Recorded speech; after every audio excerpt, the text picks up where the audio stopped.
नमस्कार शेतकरी मित्रांनो, शेतकरी राजात या आपल्या यूट्यूब चॅनलमध्ये तुम्हा सर्वांचं स्वागत आहे। चॅनलवर नवीन असाल तर चॅनलला सबस्क्राईब करा आणि व्हिडिओ आवडल्यास व्हिडिओला लाईक नक्की करा। तर शेतकरी मित्रांनो, कोरडवाहू शेतकरी तर तुम्ही असाल तर तुमच्यासाठी ही एक आनंदाची बातमी आहे। तरी व्हिडिओ शेवटपर्यंत बघा, नक्कीच तुमच्या कामी येणार आहे। तर आता वर्षभर पाण्याचे नो टेन्शन, आलंय नवीन आगळं वेगळं तंत्र। काय आहे सविस्तर बातमी या व्हिडिओच्या माध्यमातून संपूर्णपणे आपण सविस्तरपणे पाहणार आहोत। तरी व्हिडिओ तुम्ही शेवटपर्यंत बघा। तर शेतकरी मित्रांनो, काळानुसार शेती व्यवसायामध्ये बदल होत आहे, तर अनेक नवनवीन तंत्रज्ञानाचा वापर केला जात आहे।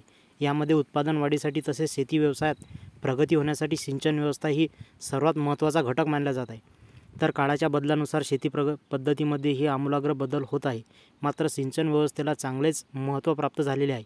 सिंचन व्यवस्थेमुळे पीक उत्पादनात वाढ होत आहे, तसेच शेतीला प्रगतीसुद्धा होत आहे। जरी उत्पादनात वाढ होत असली तरीसुद्धा पूर्णपणे सिंचन व्यवस्था सुधारलेली नाही, तर पिकांना जर वेळोवेळी पाणी मिळाले नाही तर पिकांचे नुकसान हे मोठ्या प्रमाणात ठरलेले असते। तर कृषी शास्त्रज्ञांनी शेतीला पाणी देण्याचा मार्ग हा वेगळाच काढलेला आहे। तर हायड्रोजल हे एक नवीन तंत्रज्ञान आहे, जे की एकदा की शेतात टाकले की कोरडवाहू शेतातसुद्धा काही अडचणी येणार नाही। तसेच या तंत्रज्ञानाचा वापर करून पिकावर कोणताही दुष्परिणाम होणार नाही। तर पिकांना वेळोवेळी पाणी देणे खूप गरजेचे आहे, कारण जर त्यांना मुबलक प्रमाणात आणि योग्य वेळी पाणी न मिळाल्यास पिकांचे मोठे नुकसान होते। तर याचा थेट परिणाम हा उत्पादनावर होत असतो। तर आता पिकांना पाणी देण्याचा एक नवीन आगळा वेगळा मार्ग कृषी शास्त्रज्ञांनी काढलेला आहे, जो म्हणजे हायड्रोजल। तर हायड्रोजलचे वैशिष्ट्य म्हणजे काय, तर एकदा तुम्ही शेतात टाकले की तुम्हाला वर्षभर कोरडवाहू हंगामात शेतकऱ्यांना कोणत्याच अडचणींचा सामना करावा लागणार नाही। काय आहे हायड्रोजल तंत्रज्ञान या सविस्तरपणे पाहणार आहोत।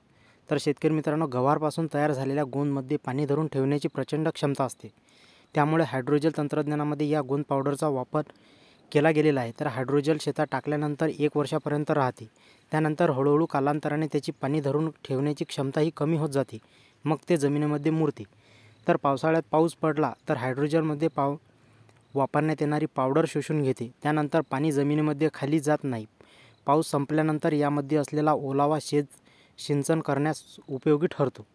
त्यातील ओलावा संपला की तो पुन्हा सुकतो, मग त्यानंतर पाऊस पडला की ओलावा लागतो। कसा करावा हायड्रोजल तंत्रज्ञानाचा वापर, तर हायड्रोजल तंत्र वापरण्यापूर्वी शेताची चांगली नांगरणी करून घ्यावी लागणार आहे। त्यानंतर शेतामध्ये प्रति एकरी प्रमाणे 1 ते 4 किलो हायड्रोजल शेती क्षेत्रात वापरावे लागते। मग पीक लागवड करण्यास जमीन तयार होते। तर बागायती लागवड करताना वनस्पतीच्या मुळाजवळ हलका खड्डा करून हायड्रोजल टाकावे, जेणेकरून हायड्रोजल दुष्काळात पाणी शोषून घेते, तर आर्द्रता सोडण्याच्या पद्धतीत काम करेल। याचे बियाणे तुम्हाला ऑनलाईन तसेच दुकानामध्ये देखील मिळणार आहेत। तर हे तंत्र दुष्काळग्रस्त भागातील शेतकऱ्यांना अधिक फायदेशीर ठरू शकत आहे। तर गव्हापासून बनवले जाणारे हे गोंद असते, त्या गोंदमध्ये पाणी साठवून ठेवण्याची मोठ्या प्रमाणात क्षमता आहे। तर गोंदपासून जी पावडर तयार केली जाते ती हायड्रोजल या तंत्रज्ञानासाठी वापरली जात आहे।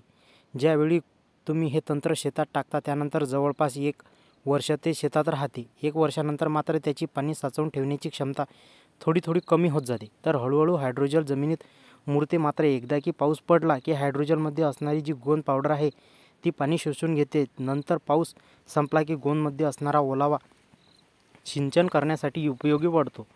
त्यामधील ओलावा संपला की ते यंत्र पुन्हा सुकते आणि त्यानंतर पाऊस पडला की नंतर ओलावा तयार होतो। तर शेतकरी मित्रांनो, ही कोरडवाहू शेतकऱ्यांसाठी एक अत्यंत महत्त्वाचीच बातमी म्हणावी लागणार आहे। अशाच प्रकारची नवनवीन माहिती मिळवण्यासाठी आपल्या चॅनलला सबस्क्राईब करा। जर हा व्हिडिओ आवडला असेल तर व्हिडिओला लाईक नक्की करा। धन्यवाद।